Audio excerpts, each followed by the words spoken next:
तो हेलो दोस्तों, इस वीडियो में हम ऐसी चीज पर डिस्कस करेंगे जो शायद यूट्यूब पर कोई भी नहीं करता। बिलीव मी, आपको इस वीडियो में कुछ ऐसे इंसाइट्स मिलेंगे जिससे आपकी फिल्म्स देखने की नजरिया बिल्कुल बदल जाएगी इन अ पॉजिटिव वे। मैं सिंपली 3 चीजों पे बात करूंगा: movie critics and their influence, why you should stop watching movie reviewers and how to watch a movie to get highly entertained. तो चलो बिना किसी देरी किए let's get started.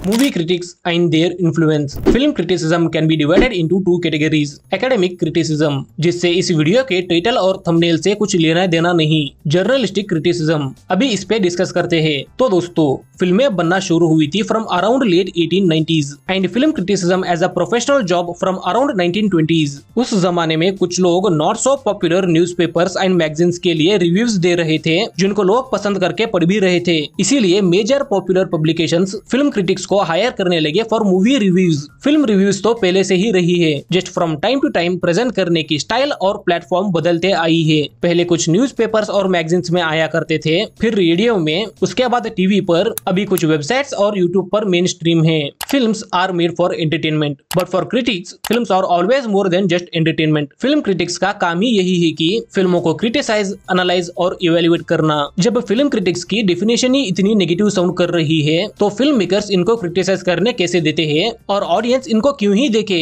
The answer is simple: freedom of speech and fair use, जिनके तहत कोई भी किसी चीज पर कमेंट या क्रिटिसिज्म दे सकते हैं। और रही बात ऑडियंस इनको क्यों ही देखे, मेरी सजेशन यही है कि मत देखो, बिल्कुल मत देखो, क्योंकि क्रिटिक्स की फिल्मों को परस्यू और प्रेजेंट करने का तरीका जजमेंटल होता है। फिल्में देखा जाता है मजे के लिए, तो फिर इनके बातें ही क्यों सुने, चाहे वो फिल्म से पहले या फिल्म के बाद हो। On the flip side, critics का कुछ एडवांटेजेस भी है। कोई भी आर्ट फॉर्म को क्रिटिसिज्म से अच्छा किया जा सकता है। फॉर एग्जाम्पल, पहले फिल्म्स सोशली आइडियल नहीं थे, पर आज की सिनेरियो बहुत बेहतर है, may be due to criticism.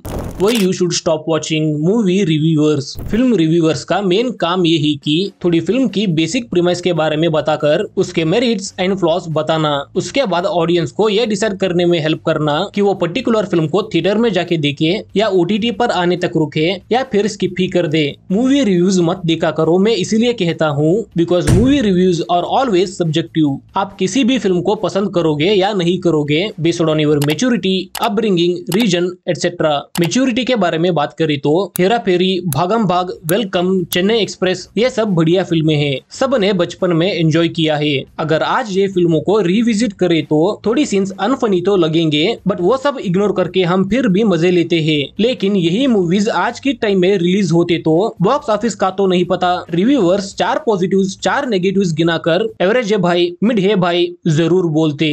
भूल भुलैया 2 के साथ यही हुआ था। क्रिटिक्स एंड रिव्यूअर्स को मूवी एवरेज लगी, मुझे भी वन टाइम वॉचेबल ओकेश लगी थी, पर बॉक्स ऑफिस पर ये 260+ करोड़ का कलेक्शन करके ब्लॉकबस्टर रही। क्योंकि फॉर्चुनेटली हर कोई रिव्यूज पर डिपेंड नहीं होते। दैट मीन्स आउट देयर कोई एक एज ब्रैकेट के लोगों को ये फिल्म रियली एंटरटेन किया है। Let's talk about upbringing. कुछ लोगों को KGF, पुष्पा जैसे फिल्म्स पसंद आते हैं और कुछ लोगों को इंटरस्टेलर, मैट्रिक्स जैसे फिल्म्स। इसीलिए ऐसे फिल्म्स ज्यादातर सिंगल स्क्रीन में चलते हैं और ऐसे फिल्में मल्टीप्लेक्सेस में। ये चारों पिक्चरें अच्छे भी है और अच्छे नहीं भी है, based on maybe your upbringing and taste and reason की बारे में बात करी तो Kantara all over India super hit रही, पर उसके ज्यादा फैंस साउथ से है। In the same way gangs of Wasseypur north में ज्यादा पॉपुलर है in comparison with the south. मैं इतना ज्ञान दे रहा हूँ तो मेरी क्रेडिबिलिटी क्या है? मैं पिछले 3 साल से मूवीज को एज ए रिव्यूअर देख रहा हूँ, 200 से ज्यादा वीडियोस बना डाला। I gotta tell you, magic works only when you don't know the logic behind it. आप ऑडियंस लकी हो, आप हमसे 2-3 गुना ज्यादा मूवीज को एंजॉय करते हो। हमें तो फिल्म देखते वक्त ज्यादातर शॉक्स फील नहीं होती, कोई भी ऐसा बड़ा अनएक्सपेक्टेड चीज नहीं होता, बिकॉज हमें पर्टिकुलर फिल्म के राइटर, डायरेक्टर, एक्टर कौन है, उनसे क्या एक्सपेक्ट करना है, उनका स्टाइल क्या है, ये सब पहले से ही मालूम रहती है। ऊपर से हम ज्यादातर इंटरव्यूज देख चुके होते हैं, तो मिस्ट्री भी बहुत ही कम होती है। वेरी शॉर्ट एग्जाम्पल, मैंने पिछले 4 जोरासिक मूवीज देख रखी थी। जुरासिक वर्ल्ड डोमिनियन मुझे सेम रिपीटेटिव स्टोरी लगी और क्रिटिक्स को भी बेकार लगी, बट मेरे साथ थिएटर में जो ऑडियंस बैठे थे वो डर के एक्सपीरियंस ले रहे थे और बॉक्स ऑफिस पर भी ये बड़ी हिट रही। इसीलिए कहता हूँ reviews are very subjective, don't listen to them, trust me. Flying Jatt and Race 3 को भी सपोर्ट करने वाले मिलेंगे। क्या इसका मतलब ये है कि मैं फ्यूचर में रिव्यू वीडियोस कभी भी नहीं बनाऊंगा? ध्यान से सुनो मेरी बात, मैं फ्यूचर में रिव्यू वीडियोस जरूर बनाऊंगा। सच तो ये है कि मेरी नीश में लॉन्ग टर्म में सर्वाइव करने के लिए और इजी मनी के लिए रिव्यूज तो करना ही पड़ेगा। कोई भी वीडियो बनाने के लिए पहले कंटेंट आइडिया ढूंढना पड़ता है, फिर रिसर्च करके एग्जीक्यूट करना पड़ता है, and in this case every 2 to 3 days कोई फर्स्ट लुक, टीजर, ट्रेलर या फिल्म तो आ ही जाते हैं, जिससे चैनल चलाने में आसानी होगी। Cherry on the cake, algorithm भी रिव्यूज को ज्यादा फेवर करती है। एंड में मेरी कंक्लूजन यही है कि रिव्यूज मत देखा करो मेरे भाई, कितनी बार बोलूं, थोड़ी समझा करो। ओके, अगर आपको फिल्मों के रिलेटेड कुछ देखना ही है तो कॉमेडी वीडियोस देखो, फिल्मों के रिलेटेड अपडेट्स या रिकमेंडेशन देख लो, टीआरपी चैनल के इंटरव्यू कंपाइलेशन एंड मतलब कुछ भी एपिसोड्स देख सकते हो। कोई फिल्म देखने के बाद हिडन डिटेल्स एंड ब्रेकडाउन देख सकते हो, या यूं ही हॉट टॉपिक्स पर वीडियो देख लो, कुछ हटके, out of the box, mind blowing and आपके वाइल्डेस्ट ड्रीम्स को पूरी होते हुए देखना चाहते हैं तो फिल्मी इंडियन को फॉलो करो, क्योंकि वहाँ पर शाहरुख के नॉलेज के बिना वो तुम्बा 2 में होते हैं, प्रशांत नील और सुकुमार के नॉलेज के बिना कभी रॉकी भाई पुष्पा 2 में आ जाता है और कभी पुष्पा KGF 3 में। अगर ये आपको मिस इन्फॉर्मेशन लग रही है तो आप जाके पहले थोड़ी शर्म करो।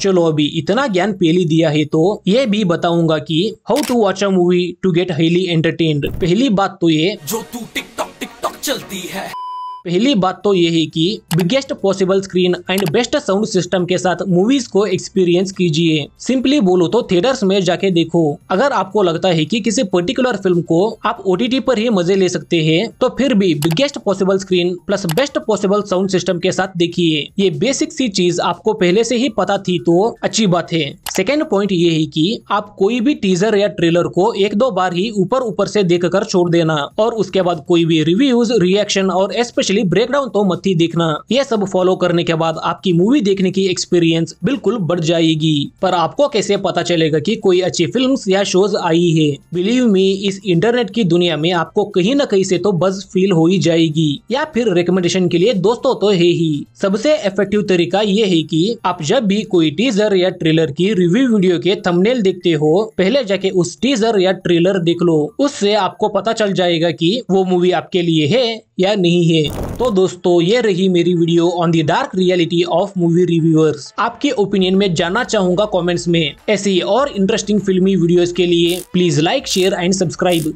Thanks for watching.